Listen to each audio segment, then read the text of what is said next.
Wahabi Salafi, ekstremisme dalam pemahaman Islam dan ancaman bagi persatuan umat. Wahabi Salafi adalah paham yang berasal dari ajaran Muhammad bin Abdul Wahhab 1703-1792 di Arab Saudi. Gerakan ini mengklaim sebagai bentuk Islam yang paling murni dengan dalih kembali kepada Al-Quran dan hadis secara literal tanpa mempertimbangkan pendekatan historis, kultural, dan mazhab yang sudah berkembang dalam Islam selama berabad-abad. Pendekatan ini menjadikan Wahabi Salafi sebagai kelompok yang kaku dan radikal dalam memahami ajaran Islam. Bahkan seringkali menganggap kelompok lain sebagai sesat atau bid'ah, mengada-ada dalam agama. Pendekatan ekstrem dan sikap takfiri. Salah satu karakteristik utama Wahabi Salafi adalah sikap takfiri, yaitu mudah mengkafirkan atau menyesatkan kelompok Islam lain yang tidak sejalan dengan pemahaman mereka. Mereka menolak tradisi Islam yang sudah lama dipraktikkan oleh mayoritas umat Islam,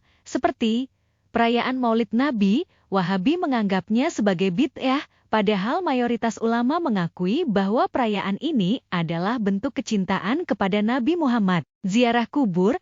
Mereka menentang praktik ziarah ke makam para wali dan ulama yang selama ini menjadi bagian dari ajaran Islam yang diajarkan oleh mazhab Sunni seperti Syafi'i, Maliki, dan Hanafi. Tawasul dan tabaruk, menganggap bertawasul, berdoa melalui perantara orang saleh, sebagai bentuk kesyirikan, meskipun banyak ulama ahlu sunnah wal jamaah, aswaja, membolehkannya. Menolak tasawuf dan tarekat, padahal tasawuf telah menjadi bagian dari Islam sejak zaman Nabi dan menjadi jalan bagi banyak ulama besar dalam mendekatkan diri kepada Allah. Pendekatan ekstrem ini membuat mereka sering bentrok dengan kelompok Islam tradisional seperti Nahdlatul Ulama, NU, dan organisasi Islam moderat lainnya. Penolakan terhadap mazhab dan ijtihad. Wahabi Salafi sering mengklaim bahwa mereka hanya mengikuti Al-Quran dan hadis tanpa bergantung pada mazhab tertentu. Padahal, para ulama terdahulu telah menyusun ilmu fikih dan kaidah hukum Islam berdasarkan metode ijtihad yang sah. Imam Syafi'i, Imam Hanafi,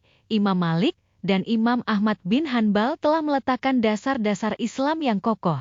Namun Wahabi menolak sistem ini dan memilih memahami agama secara tekstual tanpa mempertimbangkan konteks sosial dan budaya. Dampak negatif terhadap persatuan umat. Gerakan Wahabi Salafi tidak hanya mengancam keberagaman dalam Islam, tetapi juga merusak persatuan umat dengan cara-cara berikut.